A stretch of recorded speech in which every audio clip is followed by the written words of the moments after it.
Assalamualaikum warahmatullahi wabarakatuh. Apa kabar anak-anakku? Kali ini Biasinta akan mengajak kalian mendiskusikan tentang jika aku melanjutkan studi setelah lulus. Mohon disimak baik-baik karena ada banyak istilah yang akan kalian kenal, yang akan Biasinta perkenalkan kepada kalian, karena nanti ketika beberapa bulan lagi akan banyak penawaran tentang program studi lanjut maupun beasiswanya. Kalian sudah tidak bingung lagi dengan istilah-istilah yang digunakan. Dan sebagai bekal untuk kalian menentukan, saya setelah lulus akan melanjutkan kemana. Begitu, kita mulai. Nah, di Indonesia ada 3 jalur pendidikan tinggi. Yang pertama adalah akademik. Nah, fokusnya akademik ini adalah pada keilmuannya. Lebih banyak teori daripada prakteknya. Nah, teori. Ada 3 jenjang pendidikannya. Yang pertama adalah sarjana atau S1, kemudian magister atau S2, gelarnya akan diawali dengan huruf M, atau magister apa? Contohnya magister pendidikan. Dan yang ketiga adalah ini yang paling tinggi, jenjang doktoral atau S3. Kemudian yang kedua adalah vokasi, jalur pendidikan vokasi. Ini sama seperti kalian, SMK, yang akan mencetak para tenaga profesional atau tenaga kerja yang mahir. Nah, fokusnya pendidikannya ini adalah mempelajari banyak praktek daripada teorinya, kebalikan dari ini. Nah, kebalikannya. Jenjangnya ada 4. Ahli pertama atau setara dengan D1, kemudian ini D2, yang di kolom ini adalah gelar yang akan kalian dapatkan, gitu ya. Dan yang ketiga ada ahli madya atau yang sering dikenal dengan AMD, gelarnya ini jenjangnya D3, atau D4 ini setara dengan sarjana, nanti gelarnya akan diawali dengan STR atau sarjana terapan. Kemudian yang terakhir adalah jalur pendidikan profesional. Ini akan bisa ditempuh kalau kalian sudah menempuh ini. Nah, 2 ini baru bisa ke sini. Lama pendidikannya kurang lebih 1 tahun.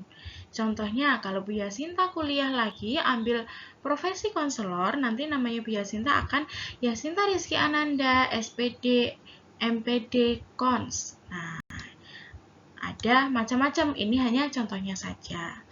Kita lanjutkan ya. Nah, kalau tadi sudah jalurnya, sekarang adalah jenis perguruan tinggi. Ada 5 jenis perguruan tinggi. Yang pertama adalah universitas.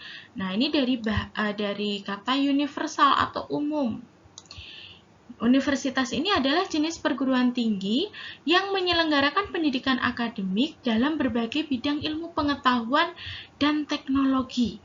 Artinya, di sini ada berbagai macam fakultas dari berbagai macam bidang keilmuan. Nanti di setiap fakultas akan banyak pilihan-pilihan jurusannya. Gitu. Contohnya di mana? Yang paling dekat UNES, Undip, UGM, Udinus, UPGRIS, yang agak jauh sedikit ada UNSUD dan lain-lain. Kemudian yang kedua adalah institut. Nah, ini institut. Institut ini hampir sama seperti universitas, hanya saja institut terdiri juga dari beberapa fakultas. Hanya saja yang membedakan adalah institut berasal dari satu jenis keilmuan. Satu saja. Hanya terdiri dari satu jenis keilmuan.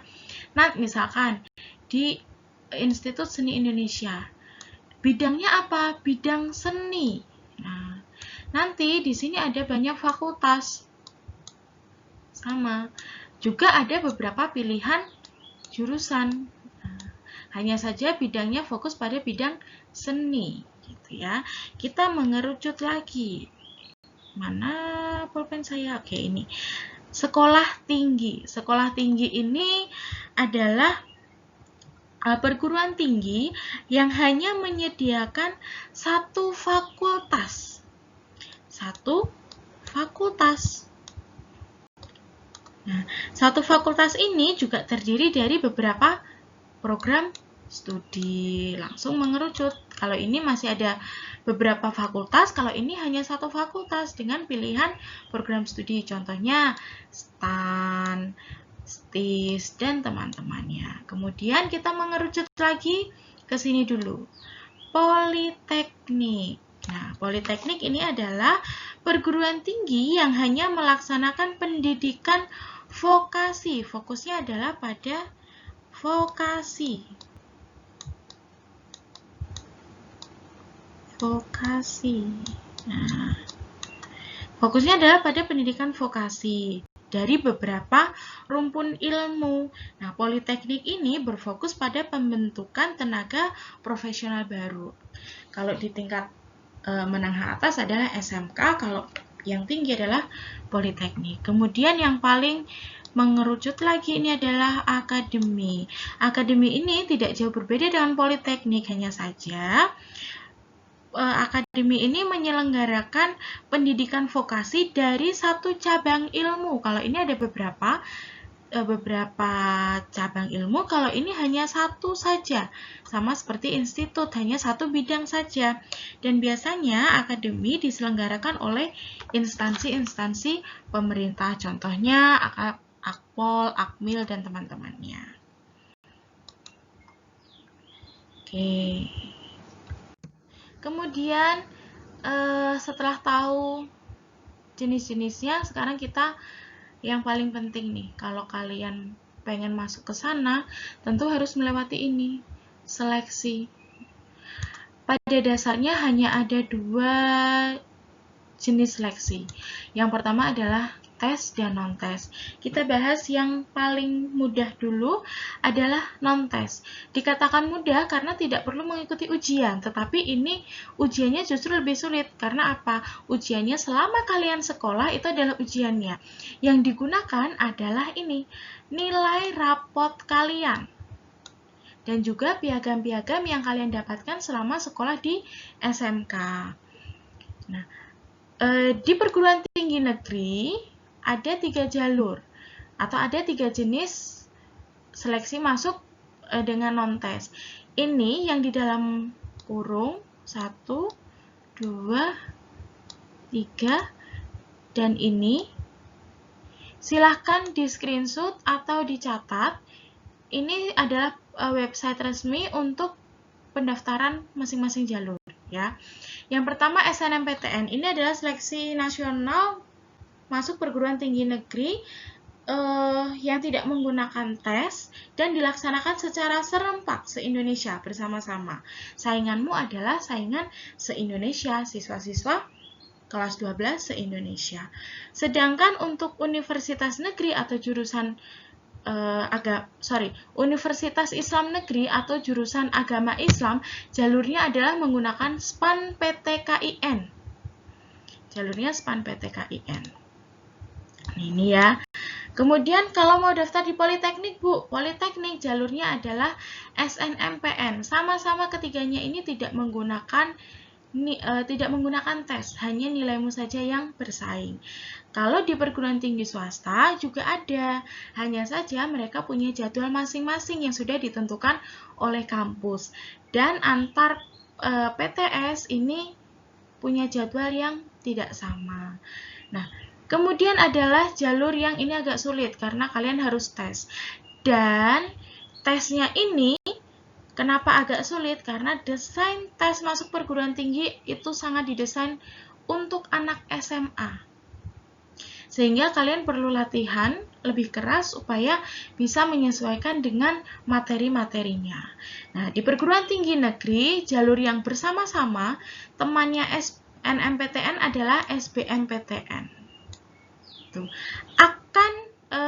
Kalian bisa mengikuti SBMPTN kalau kamu punya nilai UTBK. UTBK ini adalah nilai ujian yang nanti nilainya kalian gunakan sebagai modal untuk mendaftar di perguruan tinggi negeri se-Indonesia yang kamu pengen di mana. Dan ini tesnya harus sesuai dengan bidangnya. Apakah kamu mengambil sosum atau Saintek gitu. Sedangkan seleksi mandiri ini dilaksanakan oleh masing-masing perguruan tinggi negeri. Begitu juga di perguruan tinggi swasta, berlaku yang sama. Oke. Sebelum Bu Yasinta akhiri, ada beberapa hal yang perlu untuk disampaikan dan bisa menjadi motivasi untuk kalian. Sebetulnya usia-usia kalian adalah usia belajar. Walaupun kalian disiapkan untuk menjadi tenaga kerja, menjadi pekerja, tetapi usiamu adalah usia belajar. Dan Bu Yasinta berharap kalian semuanya punya kesempatan yang sama untuk bisa menempuh pendidikan yang lebih tinggi dari SMK. Gitu ya. Yang diingat-ingat, dan mulai sekarang tolong diluruskan niatnya, niatkan kalian kuliah, melanjutkan pendidikan itu bukan untuk gaya, tetapi untuk meningkatkan atau menaikkan derajat keluargamu, untuk membuat orang tuamu bangga, dan untuk masa depanmu yang lebih baik lagi. Insya Allah kalau niatmu sudah lurus, jalannya akan lebih mudah. Gitu. Mulai sekarang silakan dipersiapkan, mulai sekarang dirancang. Nah, karena ada pepatah yang mengatakan saat kita gagal dalam menyusun rencana, saat itulah kita sedang merencanakan kegagalan kita. Nggak ada kan yang mau gagal? Gitu.